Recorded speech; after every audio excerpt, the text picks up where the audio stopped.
Good morning and welcome to Friday Morning Arcade. I'm your host, Brady Key. Joining me is my co-host. My name is Nick Ryan, and today we're going to be talking about a really great game called Baldur's Gate Trace. Or if you're not into tariffs, Baldur's Gate 3.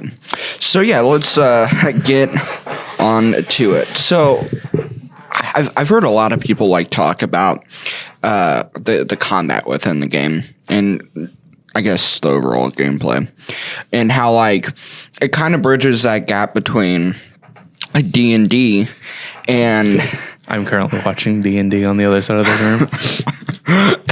Yeah, D&D and also kind of your Diablo kind of roguelike style of the top down.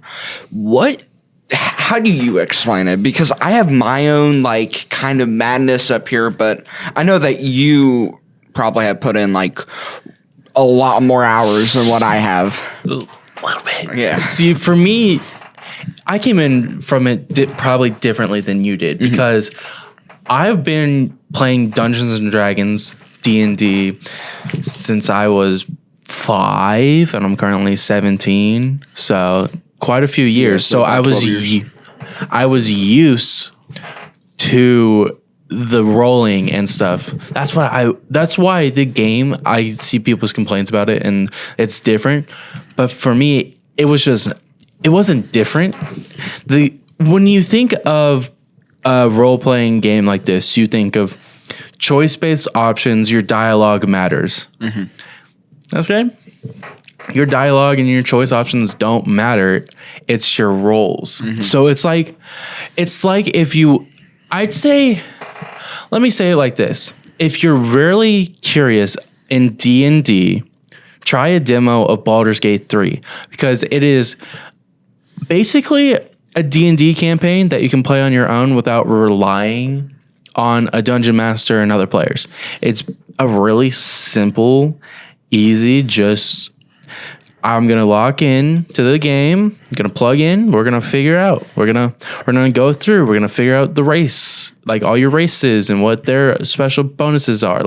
With Dragonborn, you have a dragonic breath weapon. If you're a black dragon, you get acid. If you're a blue dragon, you get lightning. So it's you get to mess around and figure out D&D in a game, which is, I think, the easiest way to explain it is it's D&D in video game format is the easiest, simplest, layman's terms to explain it. Yeah, so for me, I have only played 2 sessions of D&D. I am nowhere near as experienced. I'm still kind of iffy on numbers and all the rolls and there's stuff. A lot of math. There's a lot of math. Yeah. It's the only time I do math, really. Yeah. He's an algebra class, and the way that we break it down to him is that we bring in our how many dice sets, or how many dice are in a set, 9? You have one, it's D4, D6, D12, D8, D10, D20. It really depends what that set you get. Usually it's 8 to 9. It depends. If you splurge a little, you get the 9 that comes with 2 D4s and then your normal, your D20s, your D10s, your D12s, your D8s, your D6s, your D4s. Yeah, so we I gave him one of those sets, and I'll be honest with you, he's gotten a better score on me in the previous algebra test. 66 to an 82. Yeah. You see how D&D works and helps your math skills, man. Yeah, but so for me, whenever I played the game, I come from kind of a very traditional RPG game element, your Final Fantasies. There is also I forgot the company, but they kind of remade the original Fallout, because Fallout used to be a top-down turn-based RPG, and so they went in and they kind of redid and repolished everything, and it turned out to be a game called a Divinity Original Sin, and so to me that's kind of my a very odd and juxtaposed approach to Baldur's Gate 3 is I just kind of hoped I did my best with it, and there were times where I was super lucky, there were times I didn't.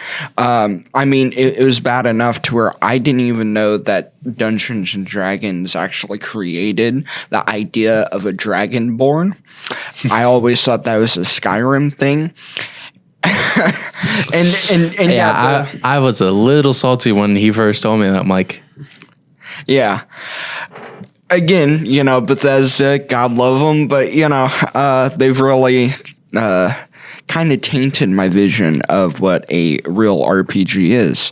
And that's something that I kind of want to like come back to, because I feel like with a lot of games, like customization is pretty common. Your Monster Hunters, which we covered, your Dark Souls, like a lot of your very vanilla RPGs, they're going to have some sort of customization and some sort of class customization as well. What I love about that, though, is that you don't necessarily get all of the ability to rule this world that you've created. Instead, it all comes down to basically gambling. You're going, you know that, okay, I want to become a paladin, whatever class you want to take on. But is my rolls going to be good enough to take on that class? Well, I don't know. And so it's this really weird balance between like alienating your audience and and you as a player, while also giving you massive amounts of like customization and freedom. I mean, there's multiple endings to the game. There's multiple party members that you could take on, and it's just really weird, like a dissonance between a confined sandbox, if you will.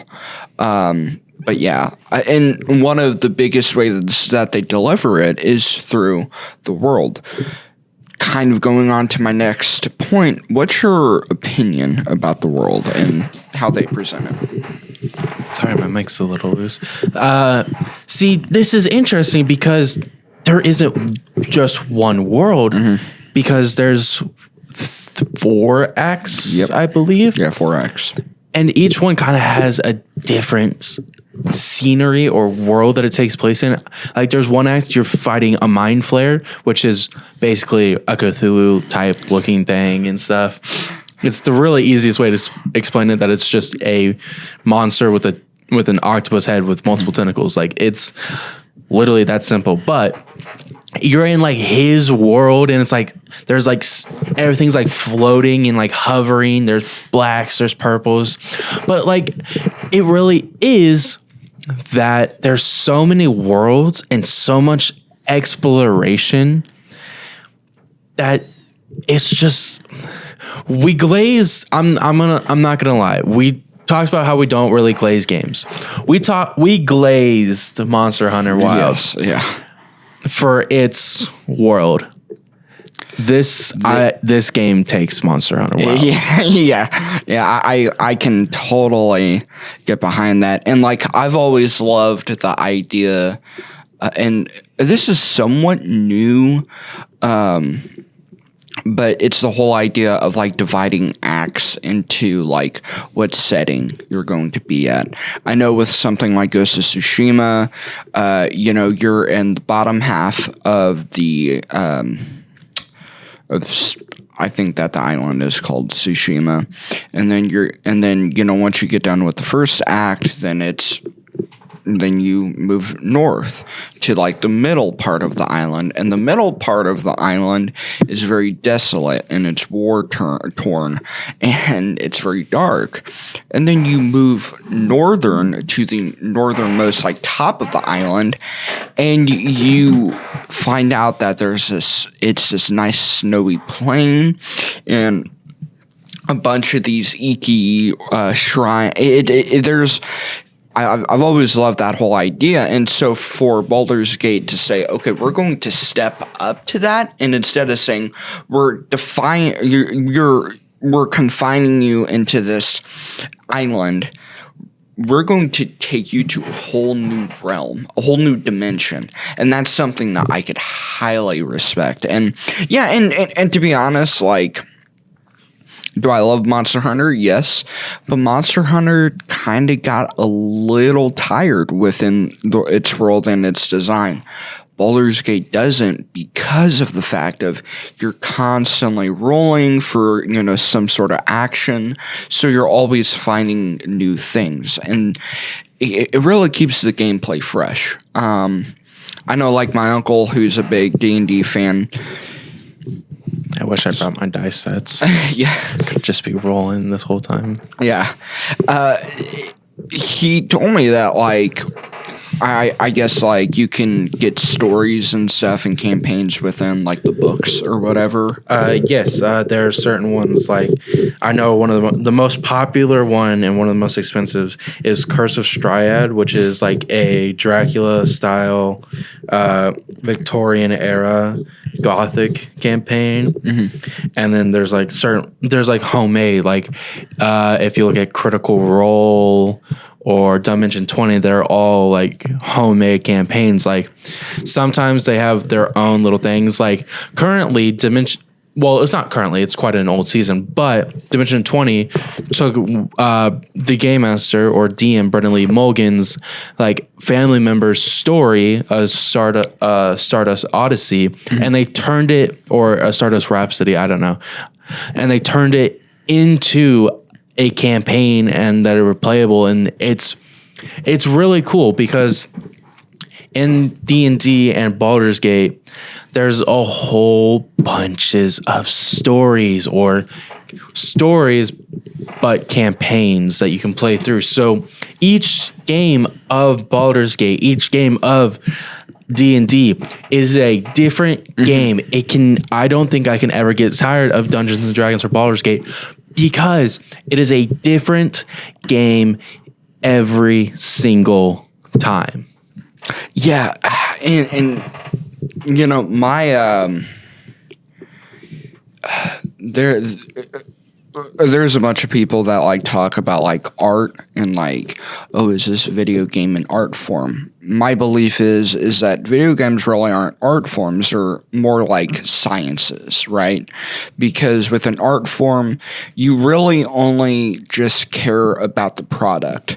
With a game, you have people who care, and the majority of gamers who care about the making of that game. That's the reason why the whole industry of betas and all your different pre-release versions is so common nowadays, is because people want less of the final product, but more of seeing it go through its evolution.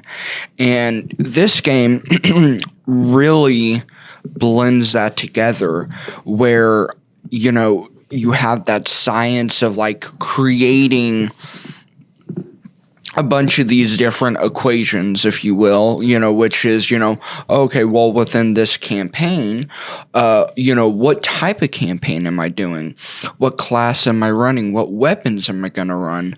What type of dialogue? What party members? And there's this 3-dimensionality for just one campaign.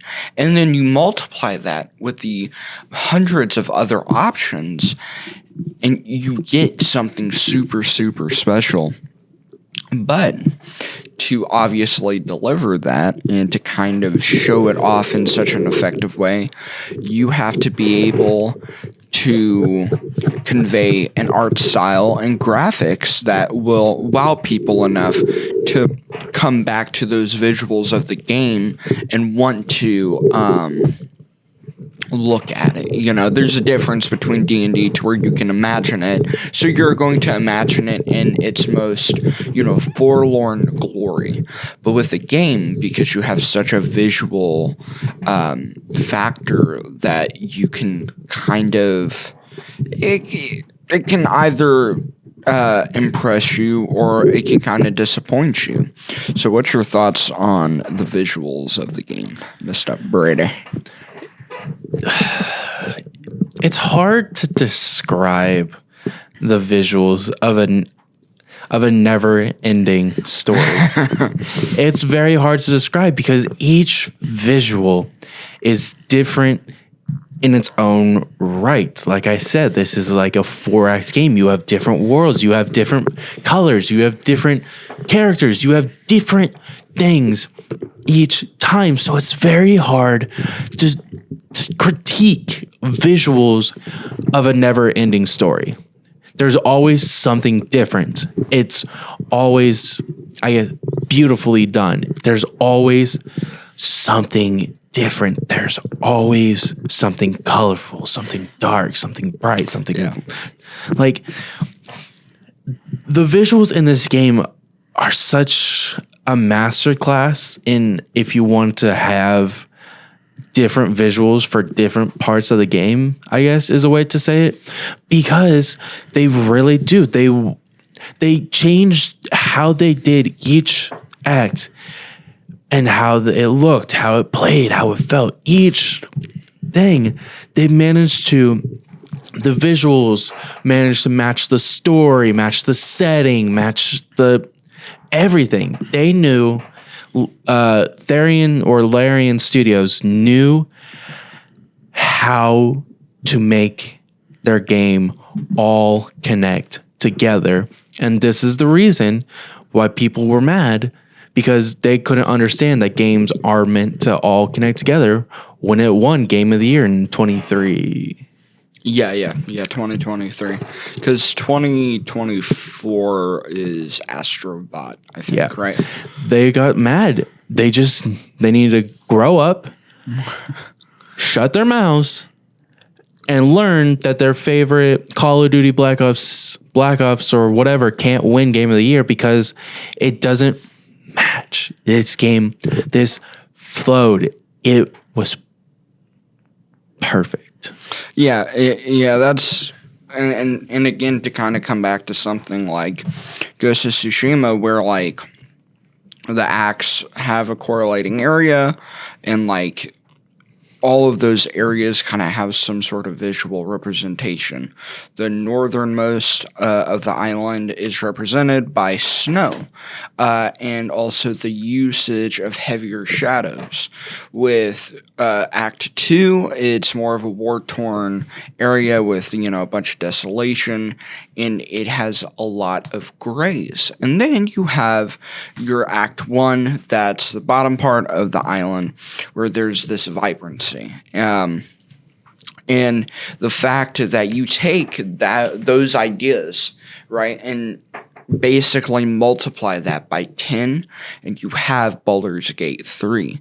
And, the fact that each area represents each act in such a huge way. I mean, how long did you spend in Act 2? Oh. Yeah, but yeah, that's my point, though, is that, like, Baldur's Gate 3 isn't just about the gameplay, it's the grandeur of it. And I think that that's something that within the industry, a lot of games either do one, but not the other. And I just, man, absolutely love the visuals of the game. And the fact that they did such a great job at obviously making it their own, but also the fact that Larian was able to bring a Dungeons and Dragons game to life, because I don't think that it's been a hot second since like a Dungeons and Dragons branded game actually ever came out. Right? I don't think they've produced a video game before. I really don't. I think they might have had like inspired games, but I genuinely think this might be one of the first like full-blown Dungeons and Dragons style game. But while he looks that up, there's funny things that I've heard from one of my favorite DMs. I can never pronounce her name. I'm so sorry. She's on Dimension 20, but she's like, Baldur's Gate 3 isn't really a Dungeons and Dragons game. It's a dating sim. And like I kind of gotta agree. Like this is what we're saying with your team or your companions that follow with you. There's so much story in who you pick. Like certain actions cause certain things. Like I can't remember which act it's in, but you have to choose whether you save Karlach or save Will. And you better save Karlach. You better let Will have his horns. You don't. You better save Karlach. And if you play this. Anyway, but seriously, like the companions, like you have your main story of trying to beat the mind flare or mind slug that's in your brain and get rid of it. But there's another whole subplot / story of your companions and romancing them and moving and having them help you and giving you bonus actions, or like, let's say you're about to go down, your teammate can cast healing wish or spirit guardians and just like protect you and save you and help you. Like there's so much to this game that I think once we rank it on our rankings, I think this has to be high S tier, maybe even God tier. Yeah, there's a reason why like Baldur's Gate 3 got Game of the Year. And as I was looking it up, technically there's never been a true like D&D verse game, but there's been a lot of games that I'm not sure the company who actually produces the game, but supposedly they have like came in to help like the original Baldur's Gate series and a bunch of other games like Icewind and a Divinity. But yeah, it leans on that scale of like it's simplistic, but it gives you, and yeah, it's very much like a sim. That's the best way I can explain it, is because it doesn't give you a whole lot of control like what a Dark Souls game or a Devil May Cry or basically any other action game you could think of, but it gives you so much control within the story and the quests that it rivals, a lot of what Bethesda has done with, the Elder Scrolls franchise and Fallout franchise, that it's really hard not to look at this game and go, like D&D, the company needs to like either bring in Larian and needs to like do its own D&D verse story, or I would love to see like I know that like Magic has been like really active within like the gaming community, and they've done collaborations with like Fallout and Warhammer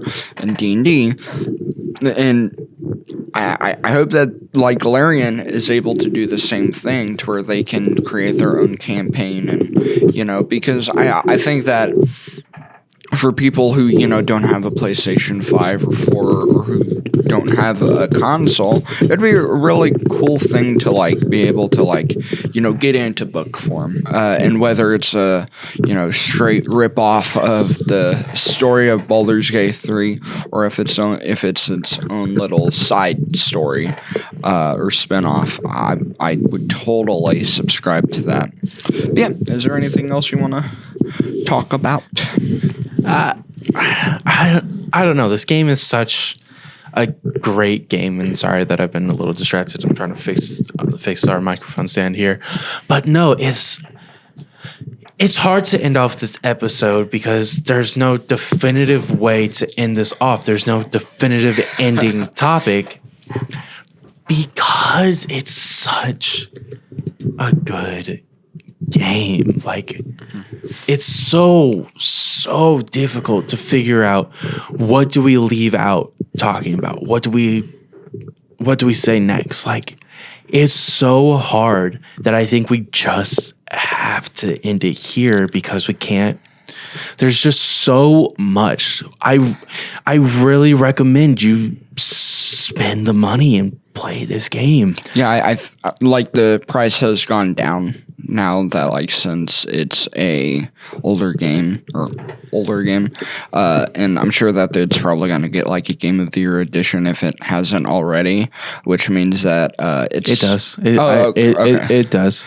But Most of those games tend to go a little cheaper than the original titles. So yeah, if you haven't bought it, I highly suggest it. seriously, that's the best way we can end it off is just buy it, try it for yourself, and you'll love it. It's the perfect 10. It is a perfect game. Anyway, this is Brady Keith And this is Nick Ryan signing off from the arcade. Yeah, and be ready for what are we doing next week? We are Isn't doing it the Soul Calibur franchise. Soul Calibur. I am super excited. We're for doing this. 1 through 6 all in one episode. We're going to try and keep it a short, like a 20-minute episode. So there will be time stamped for. We'll put it in like a infographic. Like this is this. This is when we talk about this. So Alrighty, deuces.